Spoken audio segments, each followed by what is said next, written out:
तर तुम्ही सांगितल्याप्रमाणेच आपल्याला आता बऱ्याचशा भागामध्ये एकदम उघडीप मिळत आहे. म्हणजे तुम्ही सांगितलं होतं, की तुम्हाला 1 तारखेपासून चांगलीच उघडीप मिळणार. शेती पिकांसाठी नियोजन करण्यासाठी तुम्हाला कडक ऊन मिळणार आणि तुम्ही हं. सांगितल्याप्रमाणेच आता आपल्याला चांगली उघडीप पाहायला सुद्धा मिळत आहे सर. हं, हं, हं. तर सर आता तर बऱ्याचशा हां. शेतकऱ्यांच्या माध्यमातून जो आपल्याला प्रश्न विचारण्यात येत आहे, तो म्हणजे आता पुढील अपडेट काय राहणार? तर काय राहणार सर आता पुढील अपडेट? सगळ्यात महत्त्वाचं म्हणजे तुमचं चॅनल म्हणजे शेतकऱ्यांसाठी गुड न्यूजच देणारं चॅनल आहे. हो, हं.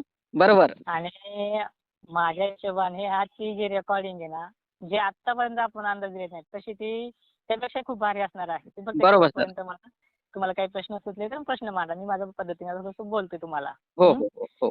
सगळ्यात महत्त्वाचं म्हणजे आपण आजपासून चक्क 4 दिवस आपल्या हवामान अंदाज रिपोर्टमध्ये जे काही 2000 मान्सूनचा रिपोर्ट आहे, तो काढण्यामध्ये बसतो आहे बरोबर. संध्याकाळच्या पिरियडमध्ये. हो, आणि पहिल्याच दिवशी त्या रिपोर्टमध्ये पॉझिटिव्ह थिंकिंग म्हणजे येणाऱ्या 2026 बाबत अल्निनोच्याही काळामध्ये हं. काही जिल्ह्यांना अति पाऊस सुद्धा होऊ शकतो. अशी टेम्परेचरच्या आणि IMDच्या होणाऱ्या घटकांमुळे ते अपवाद होऊ शकतात अशी गोष्ट आहे. हो, त्याबद्दल तर आपण 5 मार्चला रेकॉर्डिंगमध्ये म्हणजे 6 मार्चला ती रेकॉर्डिंग तुम्हाला देणारच आहोत. बरोबर सर. आणि आता काही शेतकऱ्यांची हळद किंवा अनेक गोष्टी आहेत त्यांच्या कामे करतात गहू वगैरे असेल आणखी बरेचशा गोष्टी आहेत. हो, शेतकऱ्यांचं हार्वेस्टिंगचं पण काम चालू आहे. तर बरोबर. काळजी करू नका. एकंदरीत 10 ते 12 तारखेपर्यंत आभाळ वगैरे येईल पण पावसाचा धोका नाहीये. हो, हो, ठीक आहे.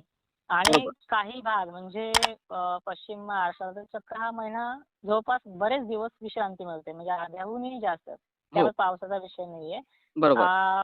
थोडे धोके आहेत. आता कुठले धोके त्याच्यामध्ये की टेम्परेचर. तुम्ही हो, बघताय दिवसेंदिवस टेम्परेचर वाढत चाललेलं आहे.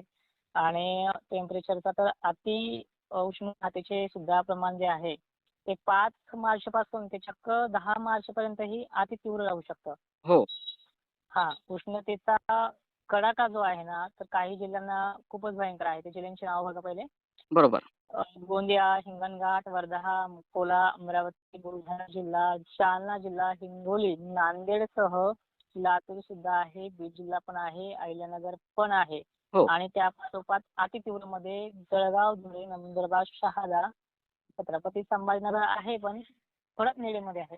बरोबर. पण नाशिक जिल्हा हे जे काही हो, जिल्हे आहेत हाय लेवलला टेम्परेचर असणार आहे. 39 कदाचित 41 सुद्धा जाऊ शकतं. आणि बापरे! प्रामुख्यानं जाणारच आहे ज्याची गॅरंटी घेऊ शकतो असे जिल्हे आहेत जळगाव, धुळे, हो, अकोला, अमरावती, वाशिम, वर्धा. हो, त्याच्यानुसार तुमचा पण भाग आहे त्याच्यामध्ये. अशा बरोबर. प्रकारच्या ह्या जिल्ह्यांची यादी येते. हो, पण ही उष्णता अति होणं आणि अशा या उष्णतेचा प्रभाव चक्क 1 महिनाभर जास्त आहे. आणि एप्रिल महिन्यामध्ये जे काही हळद राहतील, जे काही कांदा असतील, त्यावेळी मात्र वातावरणामध्ये गारपिटी सदृश्य, वादळी सदृश्य पावसाची स्थिती पाहायला मिळू शकते. आणि बरोबर. एक्झाम्पल आज मी त्या तारखा जाहीर का करत नाही, मी आठवडे जाहीर करू शकतो त्याच्यामध्ये. हो, कारण की आपला रिपोर्ट काढणं चालू आहे. मी रिपोर्ट काढत असताना त्या ज्या काही गोष्टी आहेत तुम्हाला माहिती आहे 2-4 दिवस काढता येऊ शकणार नाही आता बरेच जणांचे. बरोबर. तर ह्या गोष्टींमध्ये असं आहे की पहिला आठवडा आहे, दुसरा आठवडा आहे आणि तिसरा आठवडा आहे. 3 आठवड्याच्या मध्ये पाऊस असणार आहे 2 दिवसासाठी, 3 दिवसासाठी. हो, मानलं याच्यामध्ये काही गावांना एखाद्याच आठवड्यामध्ये पडेल, पण अशी प्रक्रिया आहे की एप्रिलमध्ये खूप वातावरण खराब राहणार आहे. आणि मार्च हे 2 आठवडे आपण ठीक-ठाक सांगतोय, काही अडचण नाही. शेवटचा बरोबर. आठवडा मात्र ठीक-ठाक राहणार नाही. हो, त्यावेळेस सिस्टम डेव्हलप होऊ शकते आणि पाऊस देखील पहिल्या इतका तरी होऊ शकतो याच्यामध्ये. काही बरोबर या सर. प्रकारचे प्रश्न असतील ते घेऊ शकता तुम्ही शेतकऱ्यांचे. बरं सर, जो शेवटच्या आठवड्यामध्ये पाऊस राहणार, तर ते मग पाऊस कसा राहणार? म्हणजे शेतकऱ्यांचं मोठ्या प्रमाणात नुकसान होणार आहे का त्या पावसामध्ये? आता काय करा शेतकऱ्यांना फक्त हाच सल्ला द्या की सध्या तुम्हाला दीर्घकाळ विश्रांती आहे हो, आणि शेवटच्या आठवड्यामध्ये काय परिस्थिती होते किंवा एप्रिलमध्ये किती त्रासदायक वातावरण आहे हे आपल्या रिपोर्टमध्ये सुद्धा अजून येईल. हो, सध्या तरी आपण त्या वातावरणासंदर्भात विदर्भ आणि खानदेश पश्चिम महाराष्ट्राचा भाग वातावरण सक्रिय असणाऱ्या प्रमाणामध्ये आहे. जो वातावरण आपण शेवटच्या आठवड्यामध्ये सांगतो मार्च एंडिंगमध्ये.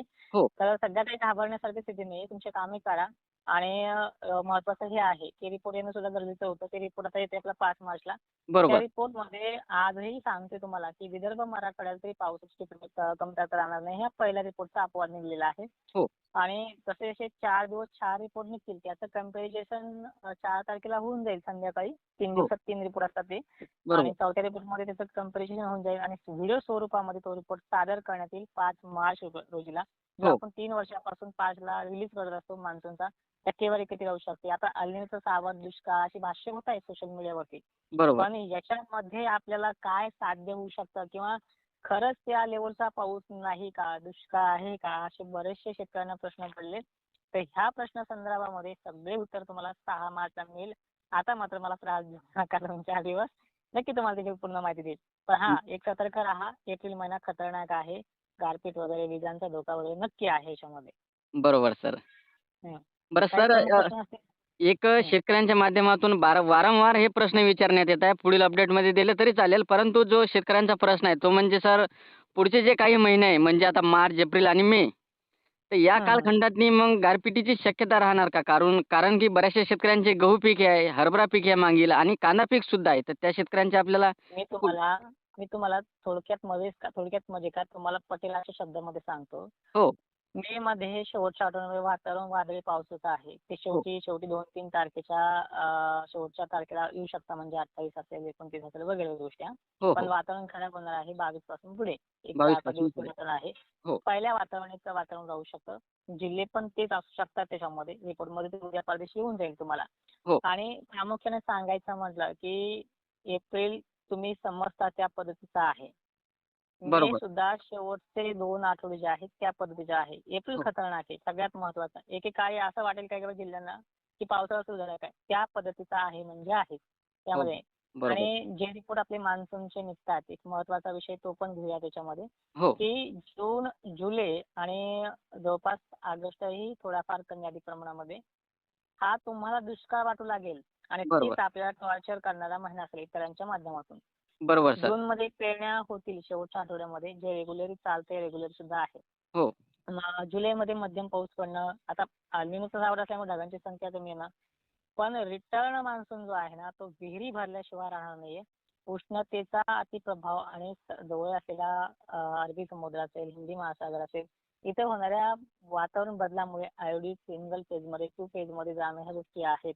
आणि त्यात एनजीओचा सुद्धा एक लाँग टर्म पट्टा देखील सप्टेंबरमध्ये चालू शकतो अशी परिस्थिती उद्भवणार आहे. कारण की टेम्परेचर त्याला महत्त्वाचं आहे. हो, हो. आणि एक तुम्हाला विश्वासाने सांगतोय, तुम्ही कुठल्याही वेधशास्त्रामध्ये जा किंवा वैज्ञानिक दृष्टिकोनातून ह्या गोष्टी समजावून घ्या, की अल निनो म्हणजे दुष्काळ नाही. तुम्हाला बरोबर. अल निनो कधी होता हे पण सांगतो. 2024ला अल निनो होता, 23ला होता. दुष्काळ पडलेला नाहीये. हो, त्या पाठोपाठ सांगतो तुम्हाला मी, की 18-19ला पण मुसळधार जेव्हा पाऊस झाला ना, त्यावेळेस सुद्धा अल निनो होता. अल निनो म्हणजे दुष्काळ नाही. हे लक्षात ठेवा. बरोबर. हं. बरं सर, आता हे रिपोर्ट हे येईलच. हं. हे जे पुढील तुम्ही 15 दिवस सांगत आहात, की वातावरण कोरडे राहणार, तर मग याच्यामध्ये ढगाळ वातावरण सध्या पाहायला मिळेल का आपल्याला 15 तारखेपर्यंत? हे पहा अधूनमधून ढग येतील. त्याचा धोका नाहीये महाराष्ट्राला. हो. आणि काही असेल थोडंफार जरी इफेक्ट कुठल्या एखाद्या कानाकोपऱ्याला त्याचीही पूर्वकल्पना दिली जाईल. तुमच्या